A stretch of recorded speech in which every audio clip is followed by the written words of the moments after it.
Everybody, appreciate y'all being here. Good, getting back out on the field yesterday. Getting the guys back and back in game prep mode, and so I thought they did a really nice job there last week. Had two really good practices. Mostly was good on good. Trying to keep speed. Working on just overall elements of communication. Execution. And really having a big fundamental focus in regards to our growth and the development throughout that work. I thought the guys have handled the changes, some of the changes there just around the program. I think the guys handled it really well. Obviously everybody has feelings about that. Coaches, players, all of us. Just anytime you do have change, but I thought they did an outstanding job of coming in. Focusing on the moment, continuing to push and work, and just looking to play our best game here this week, and going to be able to put that on display. And I thought yesterday was a good start to the week, and obviously we had to have a great week in our preparation, and seeing these guys continue to grow with the opportunity that's in front of us. All right, first question will be Chris, front row on your left. With regards to the last couple practices with the staff shift, how guys responded directly to the new roles of the coaches, and also just in general, how those coaches handled their new roles? No, I think the coaches have done a good job. Some guys are in different or expanded roles from what they've been, and I think they're doing a good job in their preparation for the players, and I think the players have done a great job in their response. And at the end of the day, we're all in control of what we're willing to invest, what we're willing to do, and I think as an entire group, everybody's excited for the opportunity to go get better, and that's what our focus is. We got to go play our best game, and it starts with having the best week of prep and making sure that we're taking all elements of where we are and the areas and the urgency to go and get better. That has to show up on a daily basis, and I think our guys did a good job of that in the meeting room. I think that's is carried over to the practice field, and it's got to continue throughout this week. We'll go to Ira, second row on your right.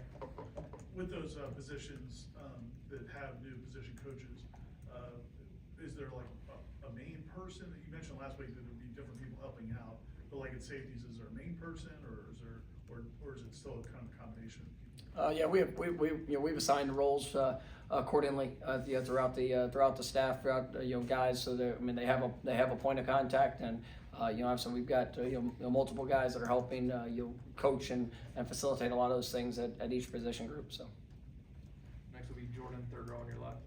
Coach, I have a couple of injury questions for you. You mentioned earlier on in the season, DJ and Roydell, that would be out for an extended period of time, but not ruled out for the season.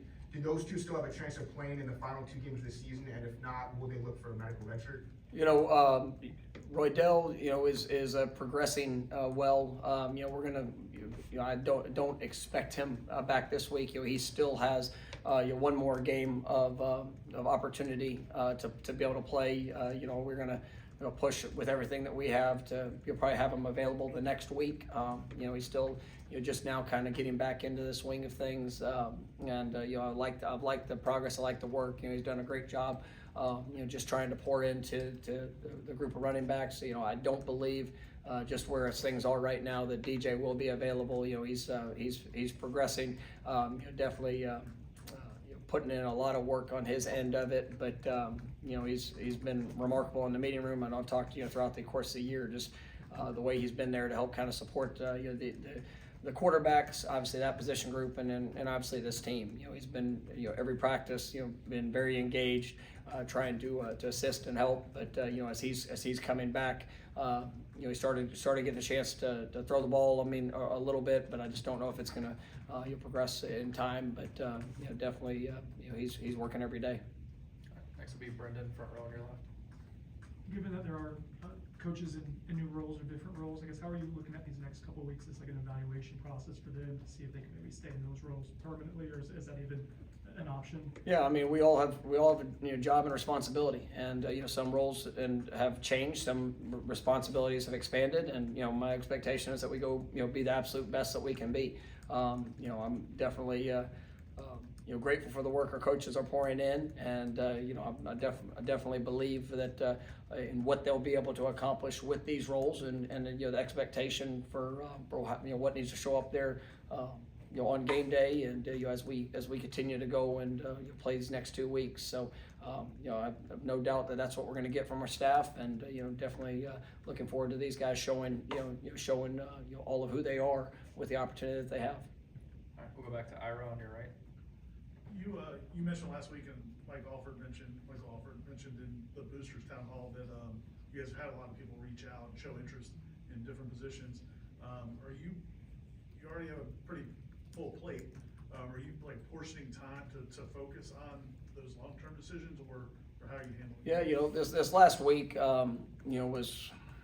I mean, there was a lot working through it, and even throughout the course of this past weekend. I mean, that was a lot of time that I poured in to that, and whether it was conversations, whether it was evaluation, where there's been a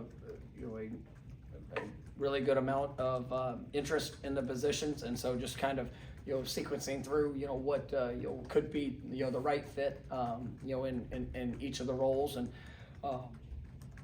there will be time that I have kind of sectioned off throughout the week that I'm gonna be able to have the best balance that I can have. I want to pour everything that I have into these players and the opportunity for the week that's ahead. But where there are moments and chances for me to focus on the coaching, whether it's search or continuing to go through that process. Obviously, I'm gonna be able to do that to the best of my abilities with that, and I think I've got a great structure to be able to make that happen. Ira. When you look at these last 2 games, particularly this game, Charleston Southern, is it more about looking at what they do, or is it more just strictly about just execution, and what's the focus this week? No, I mean it's all. I mean, this is we got to go out there. We got to play our best game, and for what they do, it's a part of we're working to put our players in the best position to go achieve success, to be able to go out and execute, and to be able to play fast, play free, and you get the opportunity to go make the play. We need to see that. We need to see that. We need to see that happen, and there's. So there is you don't go into the game. Obviously, we've been studying for all things that they do, and throughout the course of the season, and you're looking at matchups, you're looking at structures, schemes, all of that, and then at the end of the day, it's upon our players, coaches to go out there and put together the best plan that we can that fits our players for them to go and be able to execute at a very high level. All right, we'll come back to Brendan on your left. For some of the open coaching roles, I guess how important will recruiting acumen or history as a recruiter be in kind of evaluating what an ideal candidate would be? I mean, absolutely. That's a huge part of what we're doing, and looking to be able to fill is we want the best staff of coaches that are teachers, developers, guys that have shown and proven that on the field, and then also guys that are great relationship builders. And I think when you look across college football, I mean, the statement of what a great recruiter is, it's really twofold. I mean, somebody that can you sign them? Great. What do you do with them? And then if you got to have the relationship, but you also got to have the development factor that ties into that, and then making sure that the evaluation piece of it is critical too. And I think that's one of the things that we've got to make sure that the guys that we're bringing are the right fit. It's coaches, players, everybody involved that really can embrace and help us advance in all those areas. But absolutely the recruiting piece of that and the relationship, people that truly enjoy that aspect of this profession and building relationships with the players is going to be critical. Next, we'll go to Kurt on your right.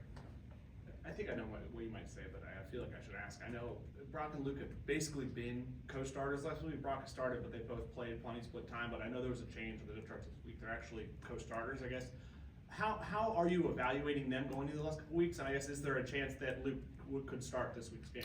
Well, I mean, every rep that they get, is an opportunity for them to show where they are, what they, their development, their execution. And so as both of them have played, I think it is right, because that's how they've basically approached each game. And I'm looking forward to this week. I'm looking forward to these guys coming out and competing to get better. I thought they did a really good job of that. They're in the bye week and their work. And and what I love about both those guys is the ownership of action. And there's been some challenges at playing the position this year, just with different elements of things that we've seen, things that you've had to kind of work through, the good and the bad. But they own their work, and they're passionate to go and get better. And I think they're doing a great job of what they're doing in the meeting rooms, of what they're trying to transition that and become more consistent, there on the practice field, and to see that carry over into the games is big here in these next couple weeks. So, excited about the evaluation part of it for them,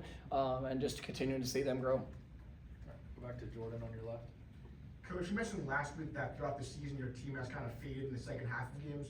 Do you think strength and conditioning is any part of that, and have you had any conversation with Coach Storms about changing up the strength and conditioning program a little bit this offseason? No, I mean we've got I believe in at a very high level of our strength and conditioning program. Coach Storms is proven. He's done a great job throughout the course of the years. Still when you look at your speeds, numbers, things that that translate from practice to what's showing up in games.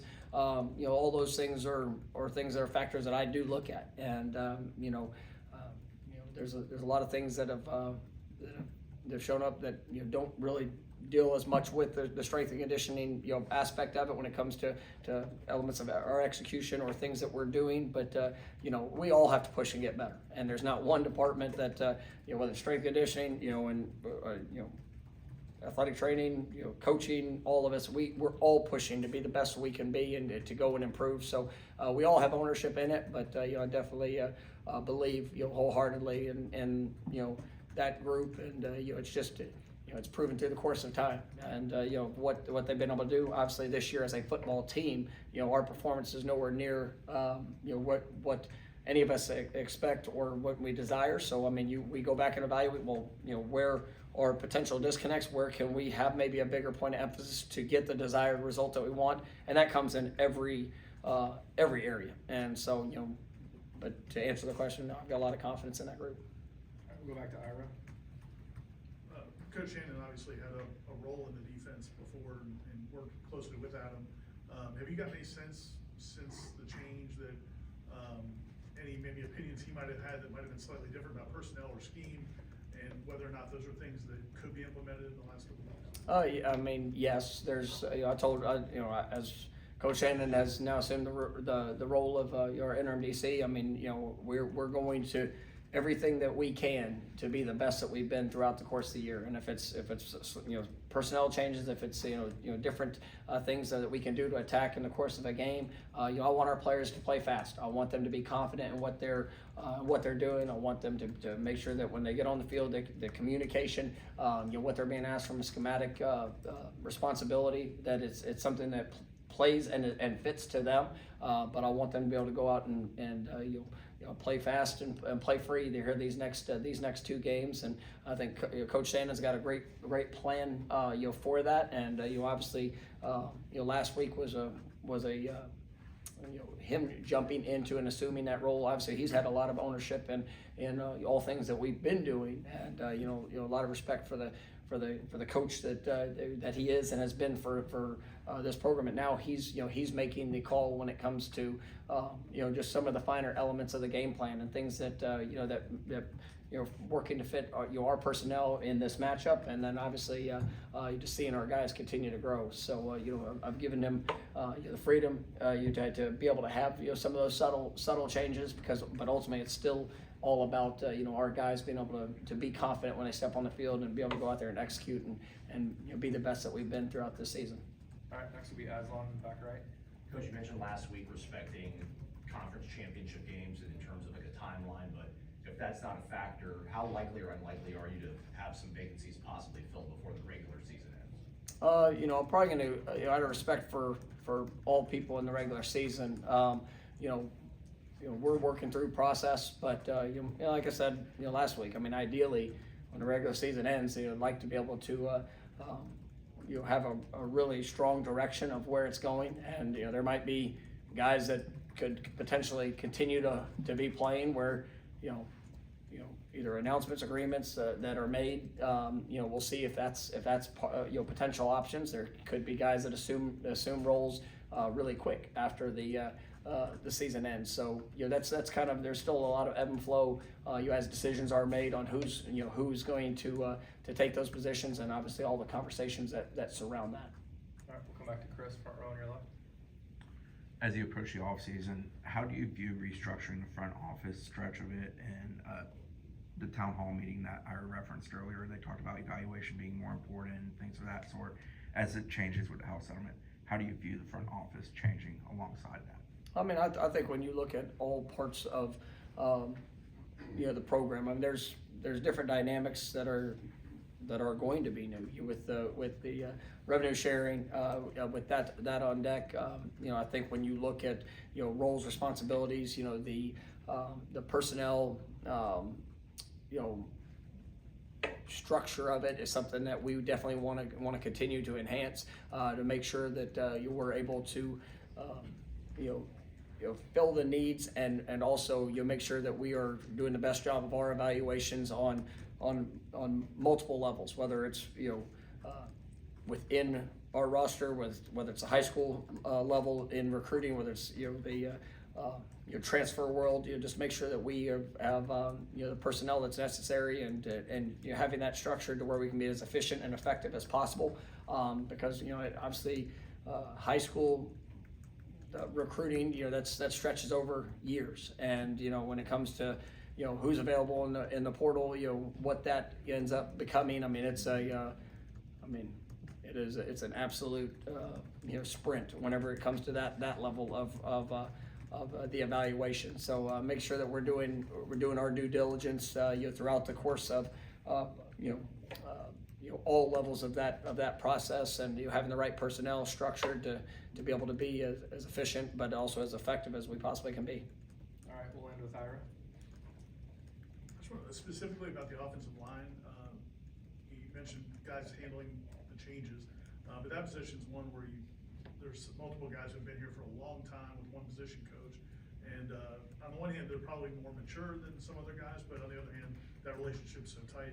Have you spent any extra time with those guys? How have those, especially the veterans, how have they handled it? Yeah, I mean, I think they've handled themselves, really well, and I mean, in all reality, I mean, there's a lot of ownership within this program. I mean, it's players, coaches. Obviously, anytime you make a change, I mean, there's nothing easy about that. Nothing easy about it for the staff. Nothing easy about that for the players. And players take accountability to it as well. And that's where for them to even you work through the emotion of change. And when you have great relationships, and I thought our coaches, I mean, they did. I mean, they poured into these players. Obviously, the on the field results of this year have not been what any of us desire, and changes were made. But I mean, there's the players. The players take a lot of accountability to that too, and helping them understand. Well, this is we are where we are, but you have the opportunity of today, and what are you going to do with today to honor the work of those that have helped you throughout your journey, that have helped get you here, that have helped provide the stage that you get to go play this game on. I mean, they might not be with you here now, but you could still honor that by the work and the performance and the growth that you show. And and that's something that I think those guys, they really care about each other. And I've really been proud of, especially the older players, how they kind of poured into the younger guys, and even the younger players, which they all have emotions, but I mean, even for the younger players that maybe this is the first time they've ever been a part of a change, and just how to kind of work through that and make sure that you can stay focused on the task that's at hand. Control the things that you ultimately can control, and just be there to support each other through the work, through the continued investment in relationship, and just working through what is a challenging situation. But I've really been proud of our players and how they've handled themselves in that.